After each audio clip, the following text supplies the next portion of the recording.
과연 증권사에서는 오늘 어떤 종목에 대한 보고서들이 나왔을까요? 오늘도 리포트 뚜껑 열어보도록 하겠습니다. 정선 아나운서 함께합니다. 어서 오세요. 안녕하세요. 네, 반갑습니다. 오늘 리포트 내용들을 쭉 보니까 사실 증권가에서도 지금 목표 주가를 제시하기가 굉장히 어려운 것 같습니다. 이 가운데 있어서도 오늘 신규 보고서들 많이 나왔다고 하는데요. 관련돼서 첫 번째 보고서 확인해 보도록 하죠. 네, 오늘 같은 날은 리포트도 계좌 뚜껑도 열어보기 참 힘든데요. 그쵸. 네, 그래도 씩씩하게 한번 체크해 보도록 하겠습니다. 먼저 i3 시스템 뚜껑 열어보겠습니다. 네. 네, 방산이 트렌드라면 꼭 봐야 할 기업이다라는 어떻게 보면 제목에서부터 긍정적이겠죠. 네. 이 FST 리서치에서 보고서가 나왔고요. 투자 의견은 따로 제시하지 않았습니다. 네, i3 시스템 방산 관련된 종목들 일단 오늘은 어제 개파락을 딛고 반등세를 보이긴 했는데요. 현재 주가 보도록 하겠습니다. 현재도 2.5%대 상승폭을 줄이기는 했지만 여전히 오름세 기록하고 있고요. 18,400원 기록되고 있습니다. i3 시스템 투자 포인트 한 가지씩 확인해 보도록 하겠습니다. 네, 제목에서도 방산 기업인 게 바로 힌트가 나왔죠. 이 군사용 적외선 센서를 만드는 전문 업체입니다. 여기서 이 적외선 영상 센서는 그러니까 야간 투시경이라고 생각하면 이해가 쉬울 텐데요. 일단 동사의 주력 센서, 매출 비중 그래프 보면서 자세히 체크해 보도록 하겠습니다. 네, 일단 가장 큰 비중을 차지하고 있는 게 바로 이 적외선 영상 센서입니다. 이 주로 군사용 무기에 사용되고요. 자동차용 나이트 비전이나 코로나 방역용 이 열화상 카메라 등 민수용에도 사용된다라고 합니다. 네, 그다음 점유율을 가지고 있는 엑스레이 영상 센서도 있는데요. 국내 치과에서도 사용되고 있고 또 그 외 촬영 장비 업체에 공급을 하고 있다라고 합니다. 일단 점유율이 가장 높은 적외선 영상 센서에 대해서 자세하게 짚어보도록 하겠습니다. 이 동사의 핵심 제품이기도 하고요. 물체로부터 반사된 이 적외선을 센서가 인식하면서 영상을 만들어내는 것인데 따라서 가시광선이 없는 밤이나 안개 속이라든지 숲속에서 활용된다고 합니다. 이런 장점으로 인해서 전쟁 시 사용할 수 있기 때문에 군사용 무기로 많이 사용이 되는데요. 특히나 물체의 적외선 파장을 인식하기 때문에 미사일이 표적을 따라갈 수 있게 해주는 핵심 역할을 해준다고 합니다.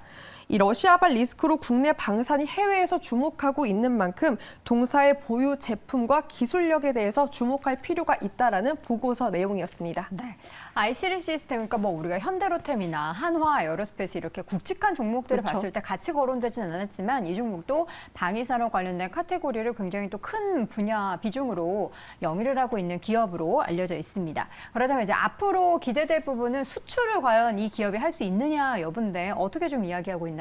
네. 앵커가 이렇게 밝혀준 대로 뭐 현대 로템이라던가 하나 네. 로스페이스 굵직한 기업들 수조 소식 많잖아요. 네. 그 수에 우리도 받을 수 있다라는 보고서의 분석입니다. 이 러시아 우크라이나 전쟁 이후 에너지 안보와 국방력 강화에 대한 중요성이 부각이 되면서 이 폴란드는 한국의 K2 전차, 이 K9 자주포를 7조 7천억 원에 구매를 했습니다. 이 동사는 K2 전차에 사용되는 조준경에 아까 말씀드린 적외선 영상 센서를 공급하고 있기 때문에 그 수출 계약에 대한 수에 우리도 볼 수 있다라고 보고서가 분석한 거고요. 또한 현대 전쟁에서는 과거와는 다르게 이 선진화된 무기가 요구가 됩니다. 이 동사가 생산하는 적외선 영상 센서는 이 전차의 조준경과 미사일의 탐색 추천 그 역할을 하기 때문에 향후에도 수요가 증가할 수밖에 없는 제품이다라고 보고서에서는 판단하고 있고요. 이 추가적으로 개인 화기에도 첨단화가 진행 중이기 때문에 경기관총에도 조준경이 사용됨에 따라 뭐 개인 소총이라던가 투시경에까지 활용될 수 있다라는 분석입니다. 네, 이렇게 수요가 꾸준히 성장하는 가운데 올해는 또 환율 효과까지 봐서 이익 개선도 가능하고요. 내년에는 물량 확대를 기대해 볼 수 있다며 올해보다는 내년에 더 실적 개선을 뚜렷하게 볼 것이다라는 전망이 나왔습니다. 네, i3 시스템 최근에 주가의 움직임 보니까 굉장히 또 어제는 개파락을 했고 오늘은 또 갭상승을 하는 그런 좀 변동성이 있습니다. 지금은 아직까지는 좀 유의미한 뭔가 실적에 대한 기대감은 가지긴 어렵겠지만 앞으로 수출에 대한 기대감은 굉장히 많이 가져볼 수 있겠는데요. 주가 차트 보면서 최근의 움직임 보도록 하겠습니다. 어제 개파락했고요. 낙폭을 많이 줄이면서 오늘은 급상승, 갭상승했고요. 아쉽게도 윗꼬리를 달면서 주가의 상승폭은 좀 다소 둔화되긴 했지만 여전히 강세권 움직임입니다. 지난 7월에 15,000원 부근에 있었던 주가가 계속된 회복 소폭을 보였는데 이때 시장에서는 방위산업 관련된 종목들의 움직임이 함께 좋았었죠.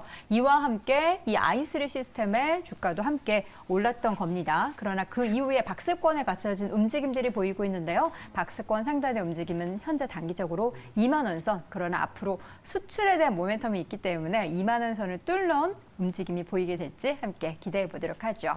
첫 번째 종목 확인해 봤고요. 이어서 두 번째 리포트 뚜껑 열어보겠습니다. 네, 리오프닝이 강세라 콘텐츠 쪽 한번 뚜껑 열어보려고 네. 뉴 기업 한번 준비해봤습니다. 올해 실적 턴어라운드 기대라는 IBK 투자증권의 보고서가 나왔고요. 네, 투자 의견은 제시하지 않았지만 내년의 모멘텀까지 보고서에서 확인할 수 있었습니다. 네, 그렇다면 뉴의 주가는 과연 어떨지 주가 움직임 볼 텐데요. 소폭 하락 구간에 놓여 있습니다. 현재 1%대 조정 보이면서 6,630원 기록 중입니다. 자, 투자 포인트 첫 번째는 뭘까요? 네, 종합 콘텐츠 미디어 그룹입니다. 현재는 드라마, 음악, 특수 효과 등 이 8개 분야로 사업 영역을 다각화했습니다. 여기에 2016년 8월 설립된 스튜디오 앤 뉴에서는 드라마, 영화, 방송 등을 제작하면서 이 실적 성장을 견인해주고 있는데요. 네, 그렇다면 이 속에서 실적 성장 주역들 한번 보도록 하겠습니다. 제가 사진을 한번 준비해봤는데요. 2017년 JTBC 드라마 MOU를 체결을 했습니다. 이로 인해서 미스 한무랍이라던가 보좌관에서는 또 이정재 배우님의 활약이 있었죠. 이 두 드라마가 너무 좋은 성적을 내면서 실적도 견인해줬던 건데요. 이 두 가지 외에도 디즈니 플러스와 장기 공급 계약도 체결을 했습니다. 이로 인해서 글로벌 콘텐츠 제작사로 입지를 다졌고 여기에 AR 그래픽 역량까지 내재화하면서 콘텐츠 경쟁력을 더욱더 높이고 있다라고 합니다. 네, 뉴 같은 경우는 이전 콘텐츠도 중요하지만 앞으로 어떤 콘텐츠가 시장에 나오게 될지가 더 유의미할 것 같은데요. 어떤 콘텐츠들 좀 예정돼 있습니까? 네, 일단 이렇게 드라마가 끌어주고 영화가 밀어준다고 합니다. 네, 어떻게 또 실적을 개선할 수 있을지 체크해 보도록 하겠습니다. 일단 이번에 영업이익 부분도 흑자 전환을 했다고 하는데요. 이 스튜디오 앤 뉴의 실적 성장이 지속되고 있기 때문이었습니다. 영화 투자와 배급 사업도 개선되고 있고 일단 끌어주고 있는 드라마부터 체크를 해보자면 디즈니 플러스의 공개 예정인 드라마 무빙이라던가 닥터 차정숙 등이 실적에 반영될 예정이라고 하고요. 또 코로나로 큰 공백이 발생했던 영화 부분에서도 뚜렷한 실적 개선이 나타나고 있다고 합니다. 하지만 우리가 주목해야 할 것은 바로 내년 차기작이라고 했는데요. 팬데믹으로 지연된 작품이 내년에 순차적으로 확대 개봉될 예정이라고 합니다. 그럼 내년 모멘텀 한번 사진으로 짚어보도록 하겠습니다. 총 6작품에서 7작품이 대기 중인데요. 일단 200억 원 이상의 작품이라고 합니다. 하이파이브인데 써니를 만들었던 감독님의 영화고요. 주연 배우는 유아인으로 지금 진행 중이라고 하고 있어서 그 기대감을 높이고 있고 조정석 배우 주연의 행복의 나라도 있고 밀수도 기대감을 높였다고 표현을 했습니다. 김혜수 씨가 나오네요. 네, 그리고 조인성 배우도 주연입니다. 못 봤네요. 네, 보이지가 않았죠. 예. 네, 이 두 주연 배우로 밀수에 대한 기대감을 높였고 그 외에도 차기작들이 많이 또 나오고 있기 때문에 향후의 모멘텀, 그 기대감을 높였습니다. 여기 아시다시피 영화 티켓 가격이 많이 올랐잖아요. 네, 소비자는 참 마음이 아픈데 아무래도 실적 개선에는 도움이 되나 봅니다. 큰 흥행시, 과거 대비 더 큰 성장을 누릴 수 있다라고 전망을 했습니다. 사실 그동안 이제 코로나 시기에 수익이 없었을 거 맞아요. 아닙니까? 그 사이에 뭔가 마이너스를 메꾸기 위해서는 열심히 이제 티켓 가격도 올라가고 콘텐츠를 많이 만들어야 될 것 같은데 이러한 기대감이 있는 뉴. 그러나 주가는 굉장히 부진했습니다. 최근에 이제 이상한 변호사 우영우 효과로 콘텐츠들 올라갔을 때 조금 함께 6월 들어서 올라가긴 했습니다만 그 주가의 상승폭도 그렇게 가파르지는 못했고요. 완만하게 주가가 5,000원 선에서 한 8,000원 선 회복을 했다가 다시금 완만하게 또 주가가 6,000원 선으로 내려왔습니다. 앞으로 하반기 또 내년 상반기까지 새로운 콘텐츠가 있는 만큼 과연 새로운 모습을 뉴가 보여주게 될지 기대해 보도록 하겠습니다. 자, 마지막 리포트 뚜껑도 이어서 열어보도록 할까요? 네, 저 오늘 속상해서 이 기업 제품 먹지 않을까 싶은데요. 막걸리 한 잔 해야죠. 네, 국순당 뚜껑 열어보겠습니다. 온라인 막걸리와 파메이드라는 제품, 제목으로 나왔고요. 메가스터디 교육이 아니고 국순당입니다. 네, 다시 한번 확인해 보도록 하죠. 네, NH투자증권에서 오늘 리포트가 나왔는데 네. 어떤 모멘텀 제시하고 있는지 보도록 하겠습니다. 네. 자, 지금 주가는 2% 넘게 올라가고 있고요. 7,800원. 오늘 이제 막걸리 한 잔 해야 될 것 같은데 과연 국순당의 투자 포인트는 뭘지 확인을 해보도록 하겠습니다. 네, 일단 준비한 그래프 함께 보도록 하겠습니다. 네, 일단 그래프 함께 보면서 동사는 작년부터 대부분의 주력 제품을 가격 인상을 했습니다. 10%에서 25% 정도 올렸는데요. 그래프 함께 본다면 이 주력 제품인 막걸리가 18%에서 25% 인상한 데에 의해서 6월에는 이 매출의 20%를 차지하고 있는 백세주의 가격을 10% 인상을 했습니다. 가격 인상과 함께 아무래도 주가에 반영이 되면서 네, 같이 상승하고 있는 모습이 그래프를 통해서 확인할 수 있었는데요. 네. 이에 더해서 9월 14일 농림축산식품부는 전략회의를 통해 이 막걸리가 전통주에 편입할 수 있다라는 계획을 밝혔습니다. 이에 동사는 막걸리 온라인 판매를 기대해도 좋다라는 어떻게 보면 향후 모멘텀을 확보하게 된 건데요. 전체 매출의 절반을 차지하고 있기 때문에 막걸리 판매 온라인이 된다라면 실적 개선 더욱더 도움이 될 것이다라는 분석입니다. 네. 다만 이 부분은 주세법 개정이 필요한 사안이기 때문에 시행되기 전까지는 어느 정도 시간이 필요하다라고 보고서에서도 체크가 되었고요. 이 국내뿐 아니라 해외 수출도 지속적으로 증가하고 있다고 합니다. 두 번째 그래프 한번 보도록 하겠습니다. 네, 22년도 상반기 매출이 77억 원으로 역대 최대 기록을 경신을 했는데요. 이 전체 매출의 20% 수준이라고 합니다. 가파르게 수출과 비중이 높아지는 모습 그래프를 통해서 확인되고 있고요. 또한 국내 시장에서도 이 막걸리 시장 소폭 성장하면서 견조한 흐름 꾸준히 보여주고 있습니다.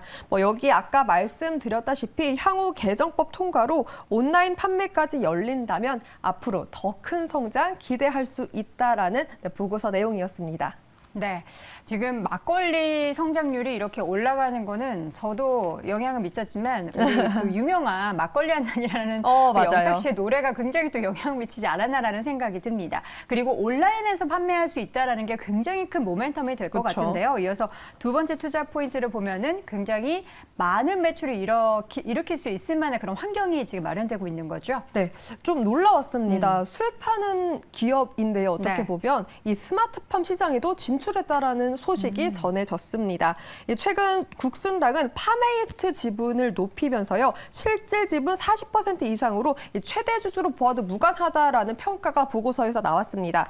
여기서 이 팜메이트는 스마트팜 설비를 기반으로 이 농산물을 생산하는 유통 사업을 영위하는 전문 기업인데요. 네, 생소하실 것 같아서 제가 사진으로 한번 준비를 해봤습니다. 네, 사진으로 보다시피 이렇게 스마트팜 혹시 지하철역에서 보신 분들 계실까요? 실제로 이렇게 스마트팜을 통해서 작물을 키워서 근처 학교 급식이라던가 기업에 또 공급을 하고 있다라고 합니다. 이런 팜메이트 지분을 늘린 이유는 바로 스마트팜 시장 성장에 따른 것이라고 하는데요. 두 번째 그래프 바로 보도록 하겠습니다. 네, 스마트 농업 시장이 이렇게 계속해서 증가하고 있고 시장의 규모까지 커지고 있기 때문에 국순당 이에 대한 관심을 보인 건데요. 정부에서도 이 주도로 성장하고 있기 때문에 이 부분을 감안한다면 향후 모멘텀 더욱더 크게 봐도 좋다라는 긍정적 예상이 나왔습니다. 네, 이렇게 해서 마지막 종목 국순당까지 함께 확인해봤습니다. 오늘도 리포트 뚜껑 열어보니 정산 아나운서 함께했습니다. 고맙습니다. 고맙습니다.